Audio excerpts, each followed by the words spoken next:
முருகனே துணை. அனைவருக்கும் இனிய வணக்கம்.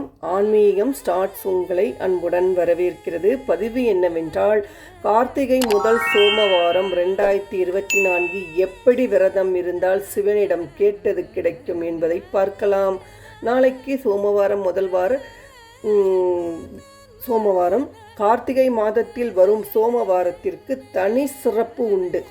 தேவர்கள், மன்னர்கள் உள்ளிட்ட பலரும் பிரச்சனைகள், துன்பங்களில் இருந்தபோது அதிலிருந்து விடுபடுவதற்காக இந்த விரதத்தை கடைப்பிடி என சிவபெருமானே சொன்ன சிறப்பு மிக்க விரதம் தான் கார்த்திகை சோமவார விரதம். கார்த்திகை சோமவார விரதத்தை எப்படி கடைபிடிக்க வேண்டும், எப்படி வழிபாடு செய்ய வேண்டும், எந்த நேரத்தில் எந்த முறையில் விரதத்தை நிறைவு செய்ய வேண்டும், கார்த்திகை சோமவார விரதம் கடைபிடித்தால் என்ன பலன் கிடைக்கும் என்பதை வாங்க நாம தெரிஞ்சுக்க போகிறோம். முதல்ல கார்த்திகை சோமவார சிறப்புகளை பற்றி பார்க்கலாம். கார்த்திகை மாதத்தின் சிறப்பு மிக்க முக்கியமான விரதங்களில் ஒன்றுதான் சோமவார விரதம். இது சிவபெருமானுக்குரிய மிக முக்கியமான 8 விரதங்களில் ஒன்றாக கருதப்படுகிறது. சோமன் என்றால் சந்திரன் என்று பொருள். கார்த்திகை மாதத்தில் வரும் திங்கட்கிழமைகளில் சிவபெருமானை வழிபட்டு தான் சந்திர பகவான் தன்னுடைய சாபம் நீங்க பெற்றதாக சொல்லப்படுகிறது. அதனால் சந்திரனுக்குரிய திங்கட்கிழமையை சோமவார என குறிப்பிடுகிறோம். சிலர் வருடம் முழுவதிலும் வரும் திங்கட்கிழமைகளில் விரதம் இருந்து சிவபெருமானை வழிபடுவார்கள். மற்ற மாதங்களில் வரும் திங்கட்கிழமையை விட கார்த்திகை மாதத்தில் வரும் சோமவாரத்தில் சிவபெருமானுக்கு விரதம் இருந்து வழிபடுவது அளவில்லாத பலன்கள் தரக்கூடியதாகும். சோமவார விரத பலன்கள். பொதுவாக ஏதாவது ஒரு கோரிக்கை நிறைவேற வேண்டும் என்பதற்காகத்தான் வேண்டிக்கொண்டு விரதம் இருப்போம். ஆனால் சோமவாரத்தில் விரதம் இருந்து சிவபெருமானை வழிபட்டால் வேண்டியது கிடைக்கும் என்பது நம்பிக்கை.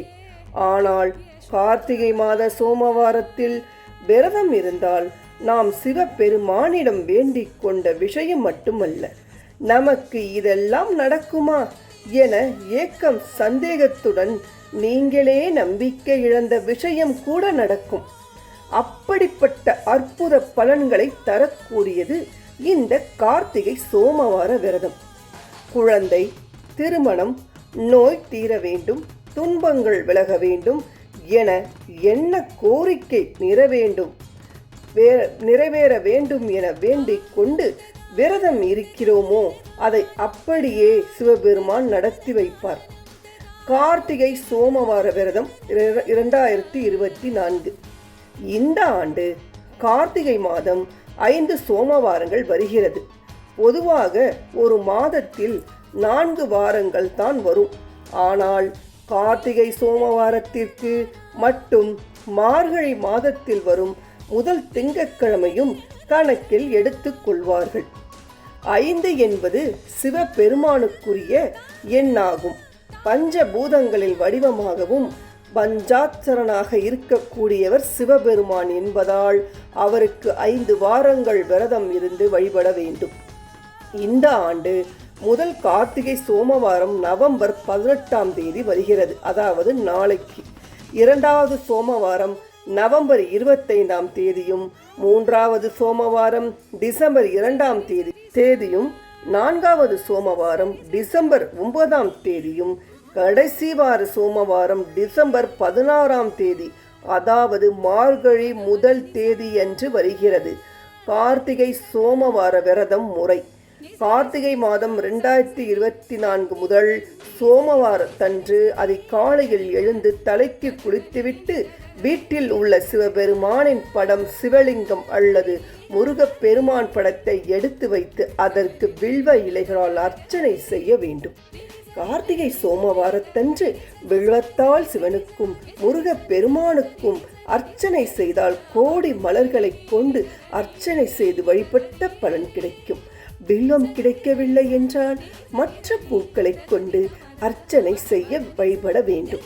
நெய்வேத்தியமாக கற்கண்டு, பால், வெற்றிலைப்பாக்கு, பழம் என எது கிடைக்கிறதோ அதை படைத்து வழிபடலாம். முடிந்தவர்கள் முழு நேரமும் உபவாசமாக இருக்கலாம். முடியாதவர்கள் ஒருவேளை சாப்பிட்டோ அல்லது பழம் மட்டும் சாப்பிட்டோ விரதத்தை கடைபிடிக்கலாம். விரதம் நிறைவு செய்யும் நேரம் முறை: கார்த்திகை சோமவாரத்தன்று சிவபுராணம், கோளாறு பதிகம் ஆகிய சிவ மந்திரங்கள், கந்தசஷ்டி கவசம், கந்தர் அலங்காரம், திருப்புகழ் போன்ற மந்திரங்களை படிப்பது மிக சிறப்பானதாகும். மாலை 6 மணிக்கு பிறகு மீண்டும் வீட்டில் நெய் விளக்கு ஏற்றி வழிபட வேண்டும். அன்றைய தினம் ஷட்கோண தீபம் ஏற்றுவதும் சிறந்தது. சிவபெருமானை மனதார வழிபட்ட பிறகு விரதத்தை நிறைவு செய்து கொள்ளலாம். எளிமையாக பால், பழம் மட்டும் நைவேத்தியமாக படைத்து வழிபட்டு அவற்றை சாப்பிட்டு விரதத்தை நிறைவு செய்யலாம். அல்லது சோமவாரத்தில் பலவிதமான உணவு சமைத்து படையல் போடும் வழக்கம் இருந்தால் படையல் இட்ட நெய்வேத்திய பிரசாதத்தை சாப்பிட்டு விரதத்தை நிறைவு செய்து கொள்ளலாம் என்று பதிவை நிறைவு செய்து கொள்கிறேன். நல்ல பதிவில் பார்க்கலாம். நன்றி, வணக்கம்.